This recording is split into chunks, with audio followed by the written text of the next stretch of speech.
We have Dr. Banu Manjunath with us.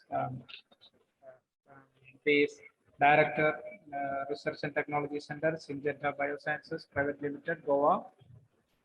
He is specialized in synthetic organic chemistry and in scaling technologies at pilot plants. He's trained in patent infringement analysis and patent writing. He is highly talented skill sets in management of human resources and infrastructure facilities. He has excellent leadership qualities in industry, and he is managing multitask at his industry.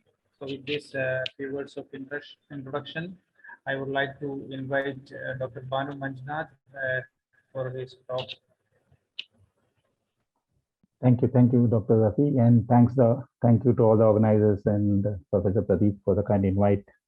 I hope you can hear me for the kind invite to Yes, you're audible. Participate in this conference and share my views and thoughts.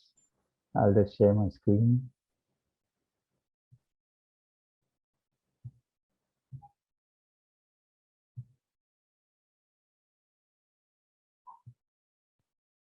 I hope you can see my screen. So again, I know it's quite late in the evening, and once again, thanks to everyone, and please bear with me because I know it's quite late and we're in the last part of the session. My talk will basically be focused on process research and process development. These two words are synonymous in any manufacturing area, and more so in the ag industry, because any active ingredient which we discover in our company or in any company to manufacture anything in multi-ton scale, that is thousands of tons. Normally the scale is, for an pharmaceutical, it is 1,000 tons, the ag will be 10,000 tons. So the basic philosophy, what is process research, what is process development, and what is the different skill sets you need in this area, with some examples I'll try to highlight. So it will be quite useful for students who want to pursue careers in this field to understand and hone their skills. My presentation will just include a brief outline of our company, who we are, what we do, and what we do in India. What is an introduction to agrochemicals, how it has changed over the years, what is the similarity between an ag chemical versus a pharmaceutical chemical and the discovery process. Explain in brief what is really process research, what are the different criteria and skill sets one needs to be an expert in process research chemistry, what is process development, and what techniques and ability you need to work in this area, some examples of how things work in an industry and how we go about achieving in the end large scale fit for purpose sustainable route of synthesis and manufacturing, and a brief summary to end it all. And I hope to finish it in around 20-25 minutes. So we as a company called the Syngenta Group, we are around 48,000 employees across 100 countries with a turnover of almost 23 billion. In the world, we are #1 in crop protection chemicals, #3 in seeds, and in China, we are #1 in fertilizers and farm services. We are a group focused on sustainable agricultural innovation and technology. We harness the diversity of teams and expertise across 100 countries to deliver the broadest range of products and services for the benefit of farmers and society and overall our planet in a sustainable fashion. As a legacy, we are almost 250-year-old legacy, which really started from the erstwhile Ciba Geigy in 1978 and ICI in 1926 through mergers and acquisitions. In 2000, Syngenta was formed with the spin-off of the ag divisions of these two companies, that is Novartis and AstraZeneca, followed by the recent acquisition and merger of Syngenta, of Adama, Sinochem, and Syngenta under the ChemChina group into the Syngenta group, which we are today. So just to briefly highlight what we are in Goa, we are the largest chemistry site, research and discovery site for Syngenta crop protection chemicals based out of Goa. We are a team of around 200 scientists working in all areas of chemistry and analytical chemistry. And we support global crop protection research in all areas. That is discovery chemistry, process chemistry, scale-up chemistry, and metabolites and reference standard chemistry. And we also have a GLP analytical facility on site. We all know what is an agrochemical. Basically, it is really required for higher yields, better quality, reliability, and ease of harvest, because without these tools, the modern agriculture would not be possible. And it is divided mainly into three segments, that is insecticides, fungicides, and herbicides. And these are very essential for modern day agriculture. As a history, we know all the old chemicals which had little toxicity profiles, and most of them are banned, like DDT. Paraquat is very recently banned in, I think, 2018 onwards. We have issues of that compound, but it has got a long market life. Glyphosate, again, and Monsanto product, which was recently banned for various issues, but still was ruling for almost 30 years. Then the other developments of the company or our molecules of Syngenta, the lambda cylohalothrin, the azoxystrobin, the mesotrione, which just completed almost 20 years in the market with over 20 billion in revenue. So you can realize the potential in the use of these compounds. And our latest fungicide, Soletanol, which we launched in around 2015. And you can see the structures, how similar they are to an pharmaceutical active ingredient. Just as a comparison, if you see mesotrione and NTBC, which is a pharmaceutical, or sulfanilamide, or fluconazole and azoxazonazole. So these are compounds which have activity either in the pharmaceutical or in the ag industry, and there's a very close collaboration within these two fundamental sciences globally, so that there's a compound exchange, screening of different scaffolds and molecules to see utility. And also another science is the veterinary science, which derives a lot of inspiration from the insecticide discovery we do in agrochemical industry. And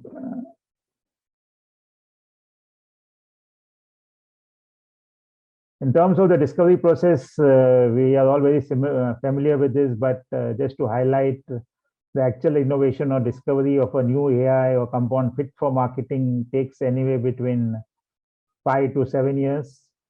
Once we have a lead molecule identified with sufficient business potential and activity, that's when the process chemistry research takes over to develop suitable chemical routes of synthesis for these compounds fit for scale.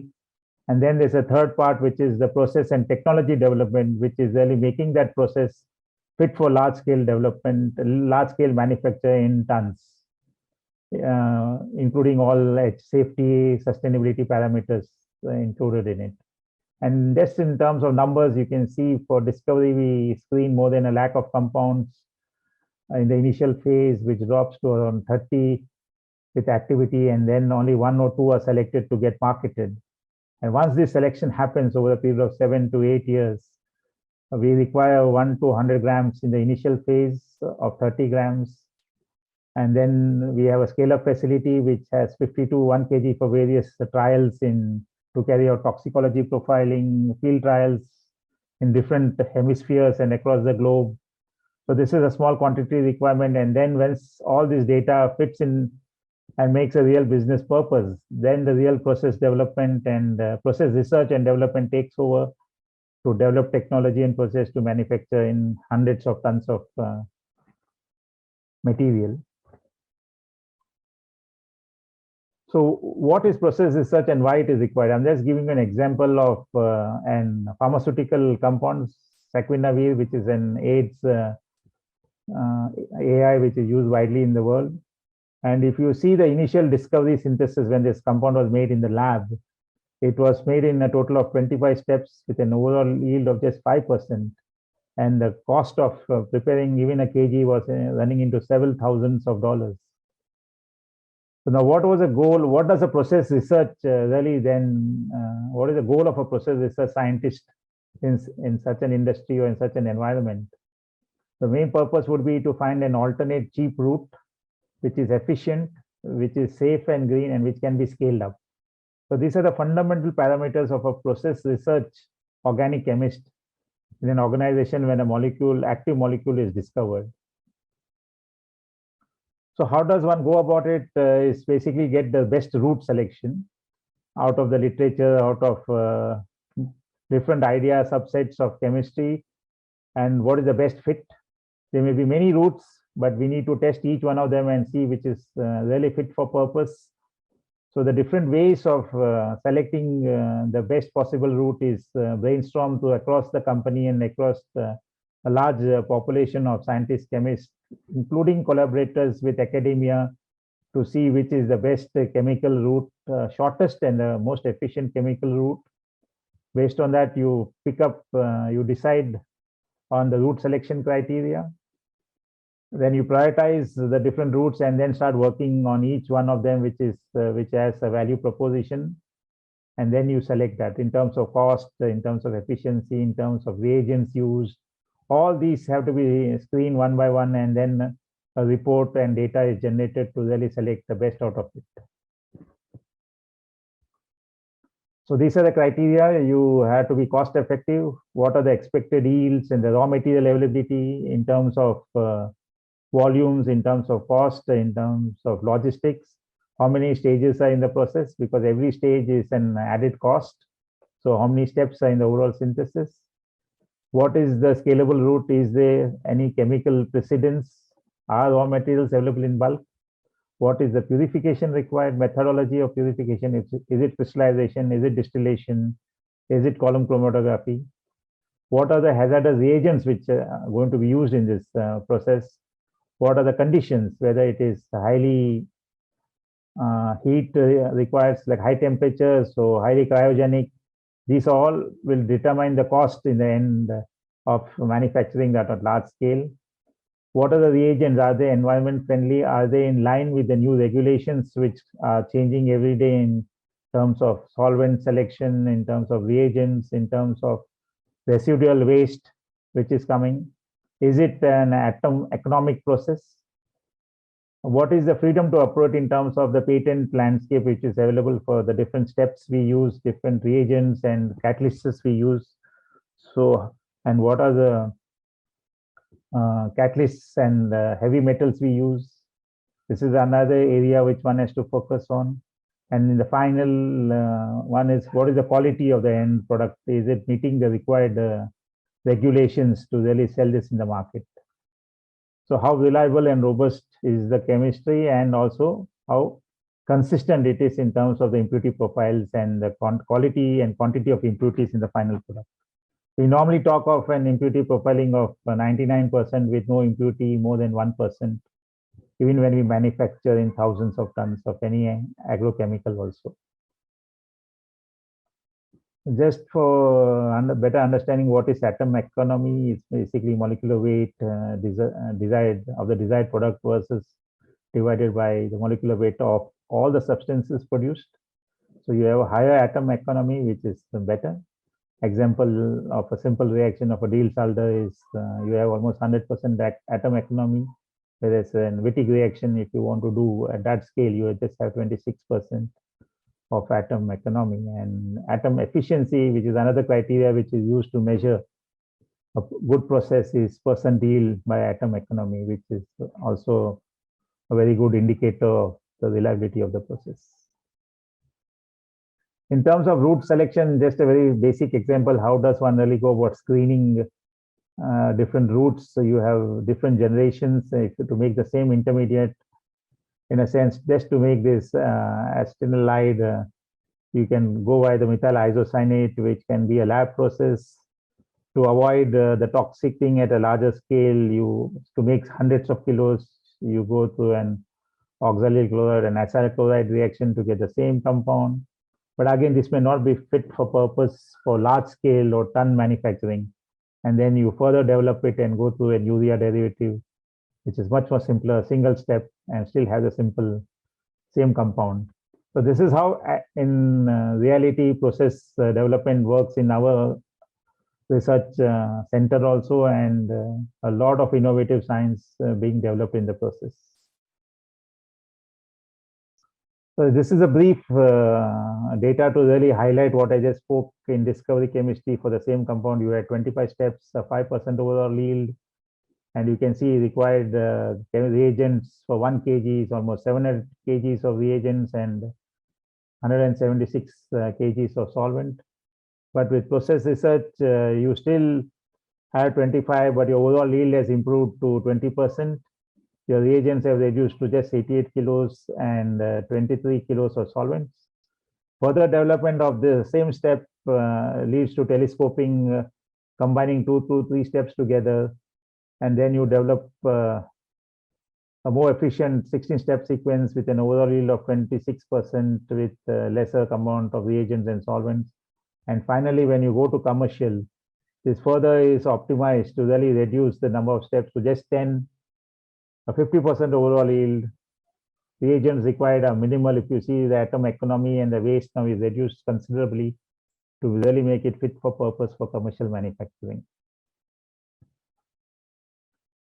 This was what I just explained was process research.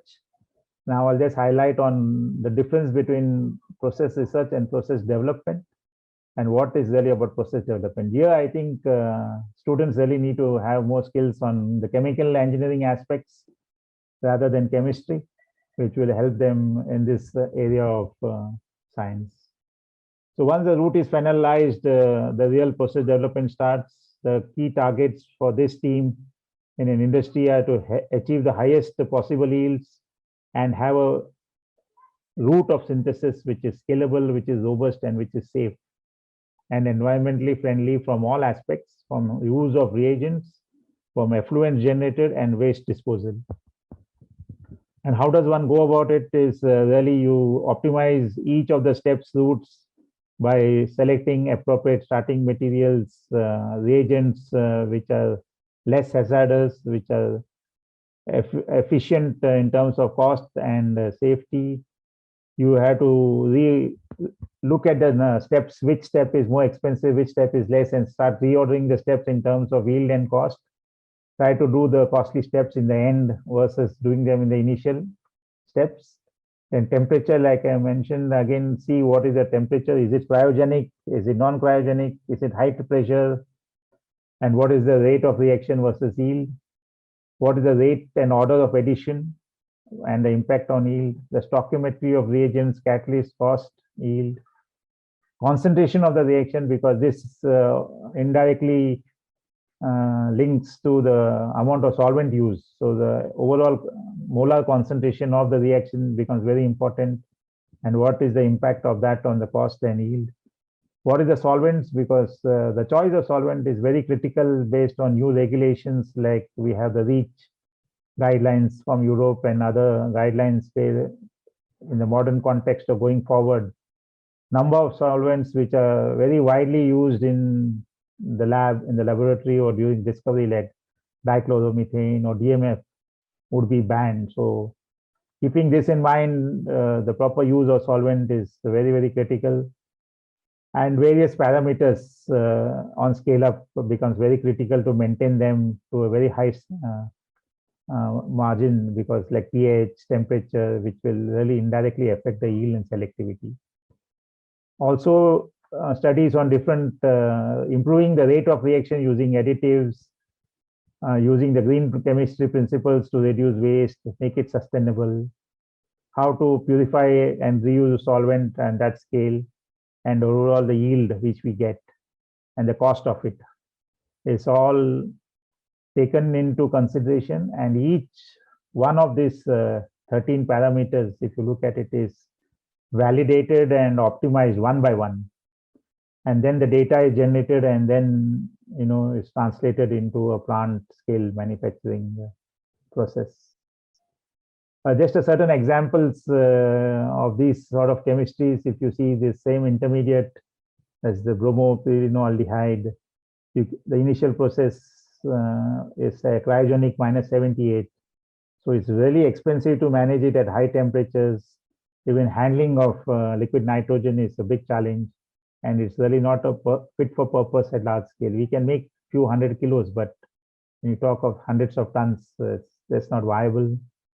So you develop alternate process conditions where you use a Grignard reagent, exchange Grignard to make the aldehyde, which really is done at a very optimal temperature of just a -10 and is more suitable for large scale up. And the yields also are substantially good.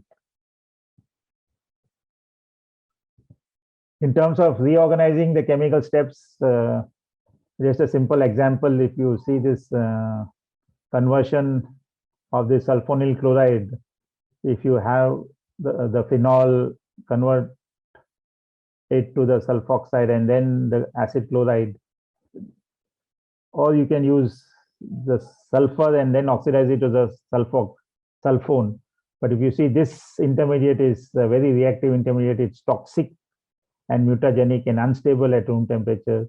So in the overall process, this becomes a non-viable intermediate. Hence, you need to design safe intermediates which are more suitable, less toxic, and less hazardous. In terms of pH criticality, certain examples where this simple reaction of oxidation in KMnO4, if you do it at a pH 2, the reaction time is 20 minutes and the yield is just 43.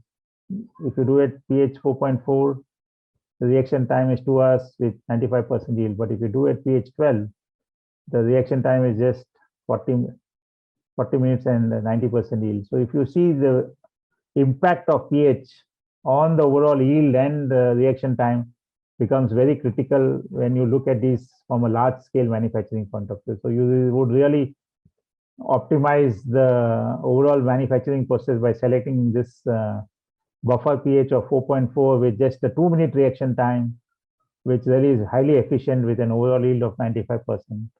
So these are the sequential conditions or parameters. You screen the reaction one by one at different, draw a plot and then decide which is the best.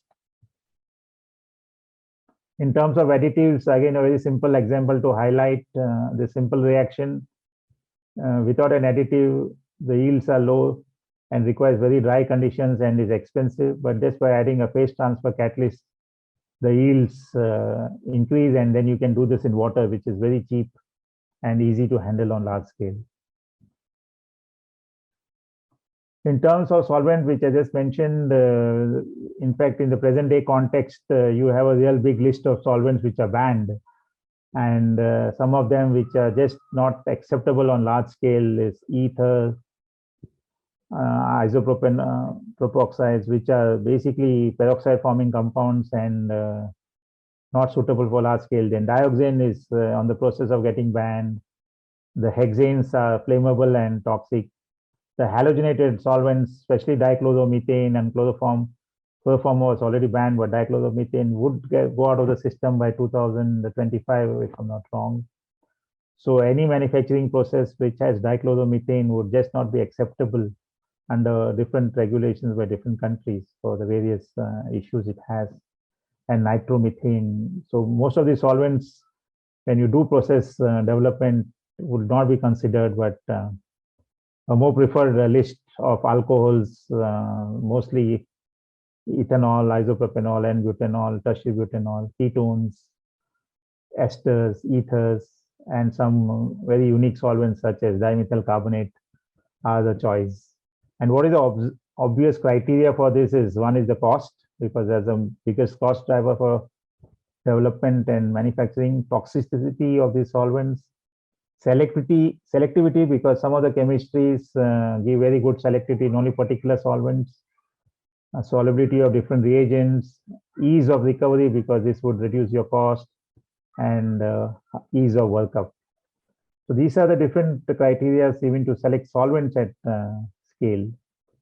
And this is a simple example where for the simple etherification reaction, different solvents are screened, and you can see the selectivity between an O alkylation and an C alkylation. With the DMF, you have 97% O alkylation and no C alkylation. But when you change a solvent to an ether, and in water, it's just reversal when you have the C alkylation more compared to the O alkylation. So the choice of solvent and determines really a lot on the selectivity at scale. And in general, I think all of you are aware that fundamental basic principles of green chemistry need to be adhered more so in the present context of sustainability and environment, and a lot of emphasis is given during process development, more so to eliminate the risk by reducing use of formation of hazardous substances, waste management, and environment pollution. The emerging science, just a small example, because a lot is, this is really in the key focus in the last couple of years, and I'm sure going forward, this will be a game changer in terms of manufacturing chemicals and fine chemicals, agrochemicals, or even pharmaceuticals at scale. This is a simple example of flow chemistry where we can use sodium azide very easily to manufacture different azido compounds and convert them into pharmaceuticals or agrochemicals very easily. And this is really changing the paradigm of manufacturing, because a number of technologies such as electrochemistry, photochemistry, which were not suitable in the past to scale up, is being this technology is allowing these sciences to really do chemistry in a very different way than what we had perceived a couple of years at scale. So electrochemistry, photochemistry is all very easily adaptable to flow, and different types of chemistries are being done. And it is really a revolutionary area in terms of not only basic science, but even manufacturing technology, which is really the future as we go ahead. And a lot of companies, even we have adopted this at scales of thousands of metric tons for various very difficult and tricky chemistries, or even simple chemistries, because the infrastructure cost of setting up a flow manufacturing facility is very, very less compared to a batch manufacturing process. And so it is really something which one really needs to look at, how to adapt challenging chemistries in flow and see what advantages you get versus the batch. So I think this is the last slide I have in my talk, and I hope I could highlight the difference between process research and process development. In summary, it requires expertise in not only synthetic and physical chemistry, but also combination with chemical engineering really would be helpful for the later part, that is the development. It aims to achieve the lowest possible cost, so really product plus capital. And in terms of capital, like I mentioned a few minutes back, flow is going to really change this definition of investment in capital to manufacture chemicals at scale. And in terms of sustainability, yes, it has to be reliable, reproducible, and also sustainable in terms of the waste it generates and the pollution it can really provide in the end. So development of a product is ongoing. Again, also it's an ongoing process, and even the first process to manufacture something on multi-ton scale keeps on changing in terms of its requirements to regulations, the environment issues as we process it in the plant, and troubleshooting, life cycle management also becomes a part of the process development team to see as we continuously manufacture these products over the years. And cost reduction with changing solvents and reagent costs also becomes imperative. So I again sincerely thank all of you for your prompt attention, and thank the organizers for giving me a chance to share what is really process research and development in an industry perspective. Again, thank you very much for your kind attention. Thank you, Dr. Banu Manjunath, for your nice presentation on the importance of process research and process development. Now it's time for discussion. Very, very nice. I'm so glad to see this, the topics covered, and also to see that you have this great R&D facility in India, which is I didn't know about these activities here. Glad. Thank you. Let me ask you one question. That is, globally, sustainability is also closing the carbon cycle. Is essentially to take everything from plants and CO2. So in that context, is your research, obviously everything is go for agricultural produce. Is it possible that these solvents and starting materials, all of these can be sourced from plant products, and then the entire cycle can be completed? That would be a great green chemistry cycle. Yes, Dr. Pradeep, this is in fact the thought process going forward, even though there are certain challenges in terms of the requirements and the volumes from a plant-based chemical or the solvent, because one has to produce them in such large quantities, and it's quite daunting when you look at the volumes as compared to the natural, what do you say, the fine chemicals to crude oil or the natural say oil systems. But yes, what is the focus in terms of the sustainable green or biorenewables, which we are looking at, is really to see the reagents, the starting materials, or the scaffolds which we use in building these compounds are more coming from a natural source. And what would really happen is the degradation of these into different finer chemicals in the system, that is the soil, plant, flora, fauna. You really come back to very fundamental carbon chemicals, which are less toxic and less polluting in the end. Because if you use coming from crude chemicals, these are not really so biodegradable. So the future emerging science is to really focus on biorenewables in terms of greener solvents. You need to replace dichloromethane with a greener solvent, which gives the same chemistry, but quite challenging in that way. And the volumes you need reagents or chemicals, scaffolds, which are more easily degradable in the environment, rather than you have plastics which are not degradable. So even in the chemical scaffold structures, the synthetic chemical scaffolds are not easily degradable, and we have issues in terms of residue and its impact in the environment. And there are a lot of examples in the recent past where a number of agrochemicals which have been used have indicated these chemicals in small quantities, which are impacting. I think the bee one is the bee impact on bees, honeybees is something which is so quite predominant in the news. So these are the areas as a global company we are really focusing and seeing in the next 10 years how this change and paradigm shift will happen to really ensure that we are more sustainable and greener in a true sense than what we are today.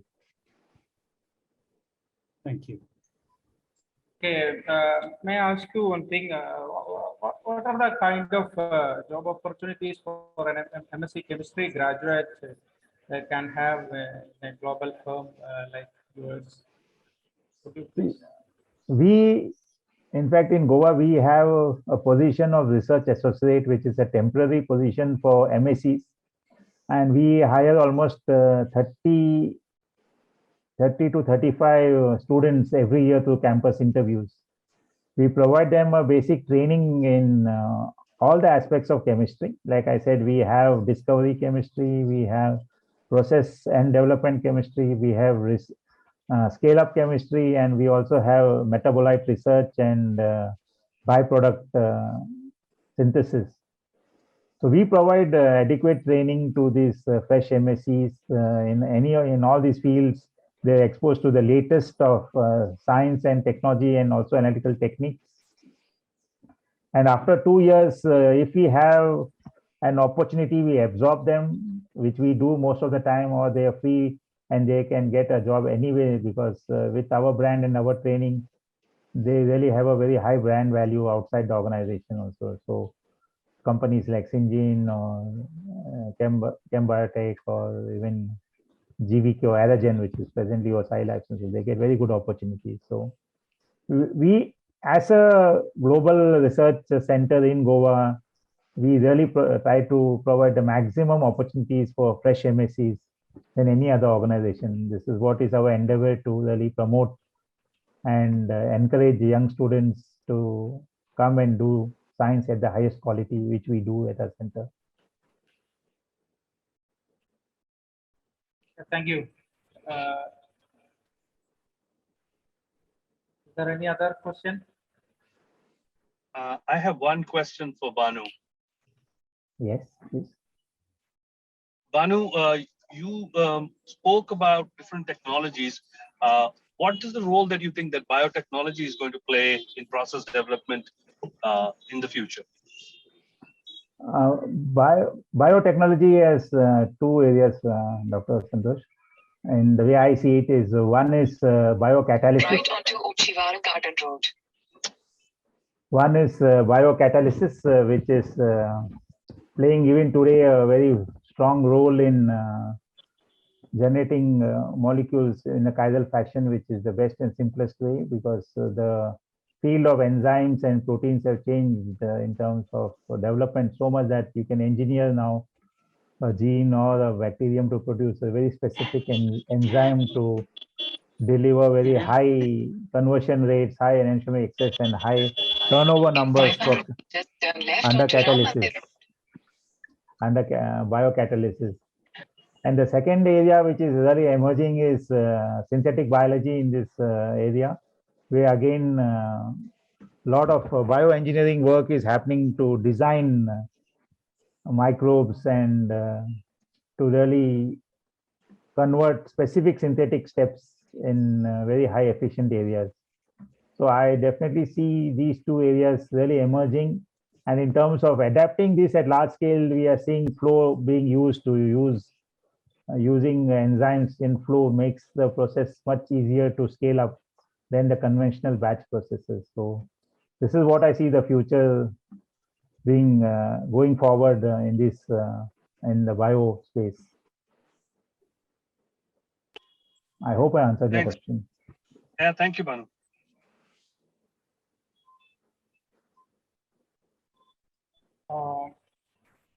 I think we can conclude here.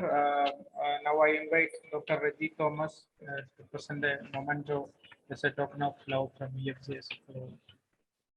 Thank you very much and really appreciate it. And thank you for your kind invite. And We will thank send you all the for your memento time. in due course. Thank you very much.